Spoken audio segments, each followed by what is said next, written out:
Calorie tracking is hard, tedious, and downright pain in the butt to pull off. But it's one of the best ways to lose weight over the long term. And here's why.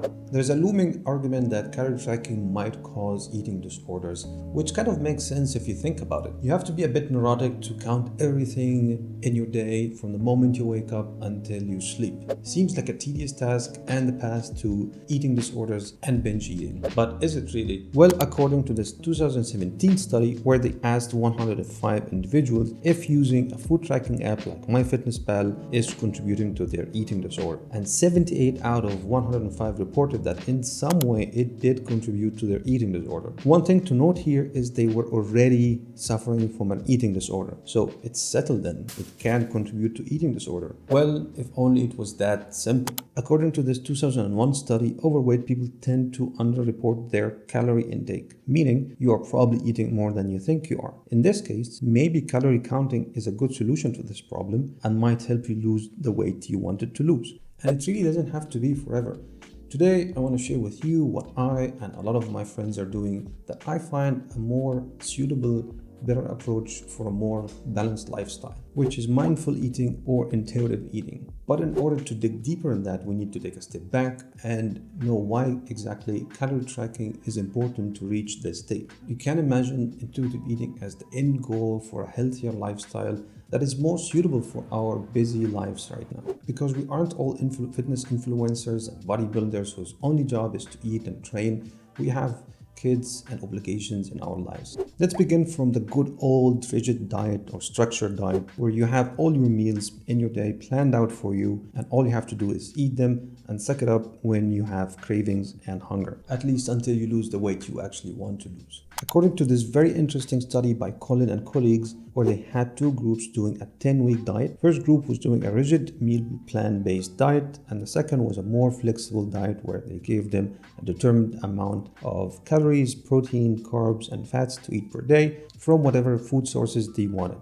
Interestingly, 9 out of 20 participants in the flexible group dropped out and 7 out of 19 in the rigid group dropped out as well. Now you might say, that's the proof. Flexible diet sucks and don't really work. Well, not too fast. At the end of the 10 weeks, both groups had the same results and equally as effective. So now why did the participants drop out then? Well, this could be because of many reasons, but my bet is on because they had a very high wall to climb in order to actually do a flexible diet.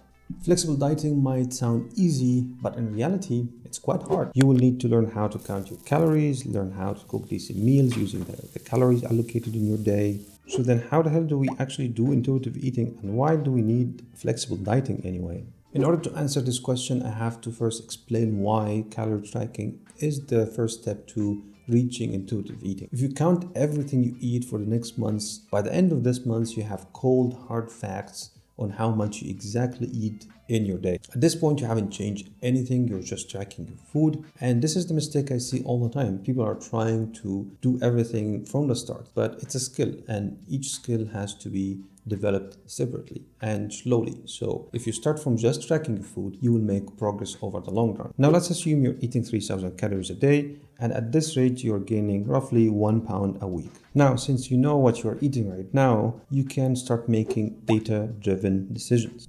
If you manage to drop down the 3,000 calories a day to 2,500 calories a day, then you save 3,500 calories a week, which is a lot. You can do this for another week and measure your weight if you're the same weight or not. And if you're the same weight, then you're probably maintaining your weight and you can decrease your calories a little bit more, maybe 200 more, maybe 300 more, and check the next week on average how much you've lost. If you started to lose weight, then you're probably losing fats as well, and you can keep going. After 2 weeks of this or 1 week of this, if you measure weight and you're still maintaining your weight, then your fat loss has stopped. So you can further decrease your calories even more and keep going this way. Now, dieting in any shape or form will have psychological effects on you, namely hunger. But now you need to start making even more data-driven decisions. So now instead of eating the 600 calorie potato chips bag, you can eat the same amount of baked potato chips that costs you only 300 calories and allocate the extra 300 calories you gained to more food. Instead of eating a 500 calorie chocolate bar, you can eat half of that and eat a 250 calorie worth of fruits that will make you full and still you get to enjoy your chocolate. And this is the second skill we are slowly learning. Remember always the 1% rule. We don't want huge changes, we want slow and steady improvements.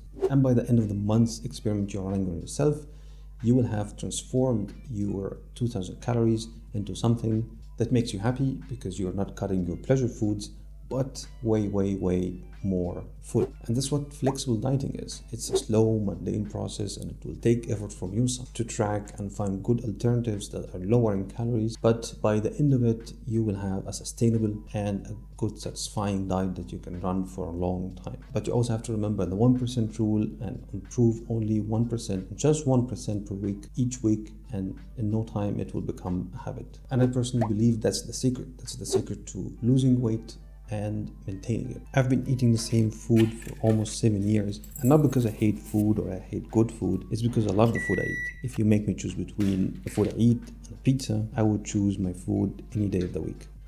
Then comes the intuitive eating part. After you have, let's call it lifestyle diet or forever diet, and you know your food and what you like and what you don't like, and there are rough amounts of it, because you have been tracking for months now, then you can stop tracking and trust that you will be able to detect how much the food you're eating has in calories and carbs and fats and protein, and you'll still be flexible.